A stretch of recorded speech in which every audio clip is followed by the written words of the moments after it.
Amazfit nous a dévoilé cette année 2 montres avec un rapport qualité-prix et un design sans précédent. C'est les petites sœurs respectives de la GTR et de la GTS qui étaient sorties il y a quelques temps. GTR pour Round, GTS pour Square, c'est-à-dire GTR pour design circulaire, GTS pour design carré, rectangulaire. J'ai entre les mains la GTR 2 et la GTS 2. Laquelle vaut-il mieux acheter? Laquelle est faite pour vous? C'est ce que nous allons découvrir dans cette vidéo.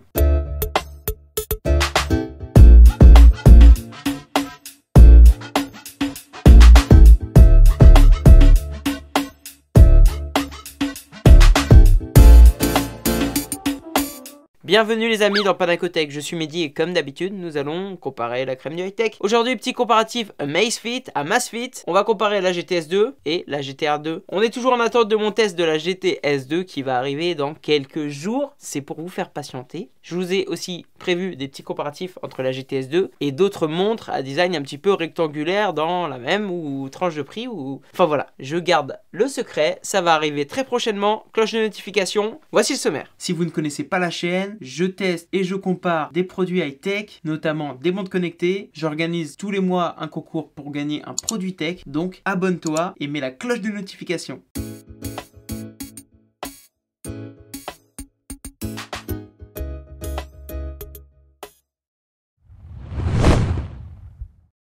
Parlons maintenant du prix entre la GTR 2 et la GTS 2. Vous le savez, si vous avez vu mon test, sur la GTR 2, il existe 2 éditions. Édition sport et édition classique. L'édition sport est disponible à 169 €. Pourquoi l'édition sport? Parce qu'elle a un bracelet en silicone et un cadran en aluminium. Et l'édition classique est disponible à 179 €, soit 10 € de plus, avec bracelet en cuir et cadran en acier inoxydable. C'est la seule différence entre les 2 éditions, bracelet et matériaux. La GTS 2, quant à elle, est disponible qu'en une édition pour l'instant. L'édition avec un bracelet en silicone. J'ai longtemps cru qu'il y aurait une petite différence de prix quand même entre la GTR 2 et la GTS 2.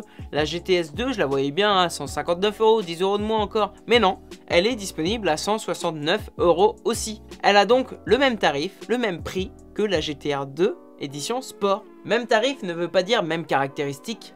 Pour autant, continuons. Voyons maintenant la différence de design entre la GTS 2 et la GTR 2. Commençons par parler de la taille. Au niveau de la taille de cadran de la GTR 2, nous sommes sur un cadran de 46,4 par 46,4, un diamètre de 46,4. L'épaisseur, quant à elle, est vraiment impressionnante. Seulement 10,7 mm d'épaisseur. On peut donc dire que c'est une montre poids-plume qui, sur le poignet, aura un look vraiment classe et minimaliste. Au niveau du poids de cette GTR 2, on a sur l'édition sport un poids de 31,5 grammes et sur l'édition classique, qui est un poil plus lourde, un poids de 39 grammes. La GTS 2, quant à elle, a un cadran, je vous l'ai dit, rectangulaire. Elle mesure 42,8 mm sur 35,6 mm avec une épaisseur encore moins épaisse que la GTR 2 parce qu'elle a une épaisseur de 9,7 mm.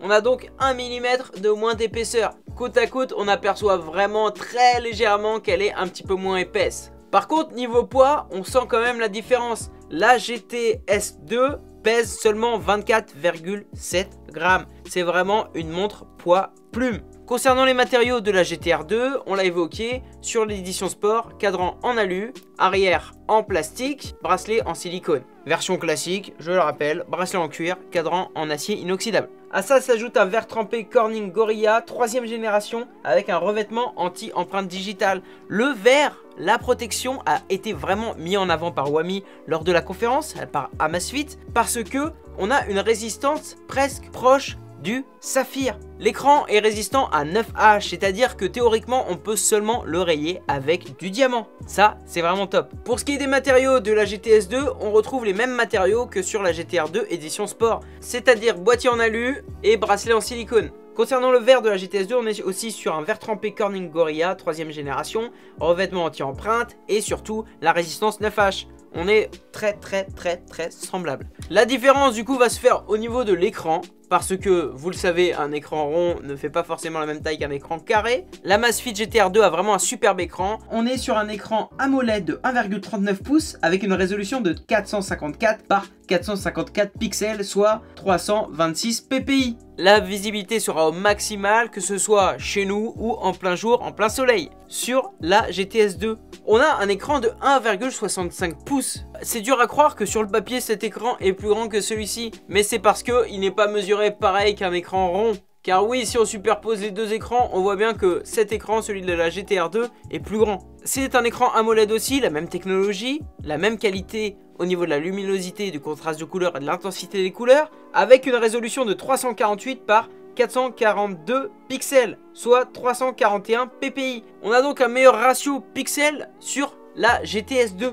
La GTR 2 a aussi deux boutons. Les deux boutons vont nous permettre à la navigation. Ils sont aussi en alliage d'aluminium sur l'édition Sport et en acier inoxydable sur l'édition classique. Le bouton en haut à droite a un petit liseré rouge qui permet de ressortir et qui rappelle un petit peu aussi la pointe de l'aiguille des minutes sur certains cadrans. Ces boutons, je vous le disais, vont nous permettre de naviguer. Vous pouvez aller voir tout ça sur mon test. Il va permettre d'accéder au menu ou de lancer une activité sportive rapidement. À côté des boutons et de l'autre côté, on va retrouver le haut-parleur et le micro qui vont nous permettre de répondre aux appels. On le verra dans les fonctionnalités. Une autre différence sur la GTS 2, c'est qu'on a seulement un bouton. Un bouton sur le côté. On n'a plus les deux boutons de la GTR 2 qui nous permettent de naviguer. Là, on va avoir simplement un bouton qui va nous permettre d'accéder au menu principal. Après, si on a besoin de lancer des raccourcis, on va pouvoir faire un double clic pour arriver au raccourci. Le fait d'avoir qu'un bouton sur la GTS 2 me fait presque dire que ça sert à rien d'en avoir deux sur la GTR 2.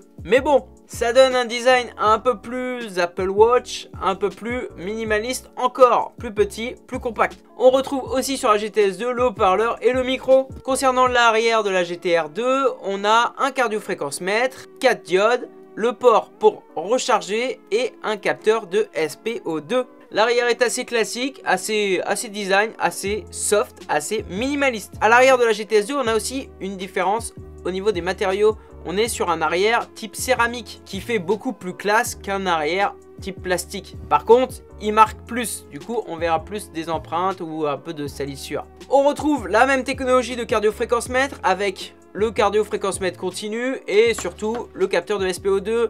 Et c'est aussi le même chargeur, la même technologie de charge avec les deux ports pour connecter le chargeur. Pour ce qui est du bracelet, on est sur un bracelet de 22 mm en silicone sur l'édition Sport et 22 mm en cuir sur l'édition classique. On a la technologie Quick Release qui va nous permettre d'enlever facilement le bracelet et du coup de le changer avec n'importe quel autre bracelet de la même taille avec cette technologie. Concernant le bracelet de la GTS 2, je vous l'ai dit, même matière de bracelet, même technologie Quick Release, on va juste être sur un bracelet de taille plus petite de 20 mm. En mettant la GTS 2 et la GTR 2 côte à côte, ça me fait dire qu'on a un format plus allégé qui conviendra plus aussi à la jante féminine avec un cadran plus petit et un format un peu plus imposant avec son cadran de 46 mm. La question maintenant c'est, est-ce qu'il y a seulement une différence dans le design entre la GTS 2 et la GTR 2 ou est-ce que la GTR 2 par exemple aura de meilleures capacités, d'autres fonctionnalités et inversement? C'est ce que nous allons découvrir. Quelles sont les différences de caractéristiques techniques entre la GTR 2 et la GTS 2? Là, ça va un peu écourter la vidéo parce que il y a beaucoup de similarités. Grosso modo, les deux montres ont pratiquement la même constitution. On va avoir une résistance à l'eau 5 ATM, le Bluetooth 5.0, le GPS, GLONASS, une compatibilité iOS, Android, un cardio-fréquence-mètre, capteur de SPO2. Sur les deux GTS, GTR 2, on aura 3 Go de stockage pour les musiques. On va vraiment avoir la même chose, accéléromètre, les mêmes capteurs dedans. La seule différence, la seule grosse différence à part le design qu'on a vu, ça va être l'autonomie. Une autonomie de 14 jours pour la GTR 2 théorique et une autonomie de 7 jours pour la GTS 2 théorique. J'ai pas encore testé la GTS 2, enfin j'ai pas encore fini de la tester, mon test sortira dans quelques jours après la sortie de cette vidéo. Globalement avec ce que j'ai vu, on aura une autonomie entre 4 et 7 jours, 4 et 6 jours plutôt, avec mon utilisation, contre entre 7 et 12 jours avec la GTR 2 en fonction de votre utilisation. Mais bon, c'est vraiment la grosse différence en fonction de ces montres. On va voir si les fonctionnalités c'est la même chose, c'est parti.